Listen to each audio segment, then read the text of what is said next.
Hello viewers, আসসালামু আলাইকুম।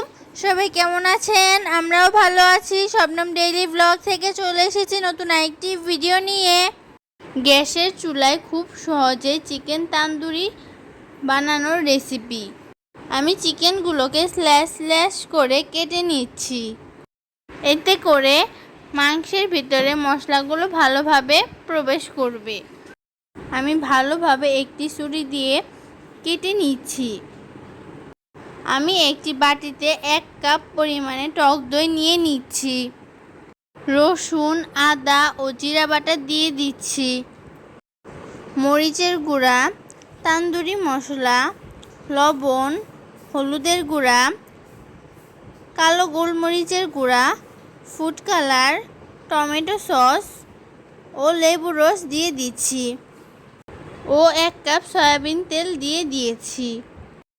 মশলাগুলো মাংসের সাথে খুব ভালোভাবে মাখিয়ে নিতে হবে। মাখানো হয়ে গেলে মাংসগুলো 3 ঘন্টার জন্য রেস্টে রেখে দিতে হবে। 3 ঘন্টা পর একটি ফ্রাই প্যানে সয়াবিন তেল দিয়ে দিচ্ছি। তেলটা গরম হয়ে যাওয়ার পর ম্যারিনেট করে রাখা মাংসগুলো দিয়ে দিচ্ছি। মাংসগুলো 1 মিনিট হাই হিটে ভেজে নেব।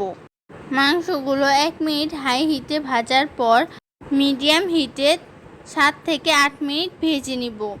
মাংসগুলো 2 পাশ ভালোভাবে ভেজে নিয়েছি। আমাদের চিকেন তান্দুরি বানানো হয়ে গেছে। সবাই আমার পেজটা ফলো করবেন, লাইক কমেন্ট করে পাশে থাকবেন। আমার ভিডিওগুলো সবাই বেশি বেশি শেয়ার করে দিবেন। সব আপু ভাইয়েরা আমাকে স্টার গিফট করবেন।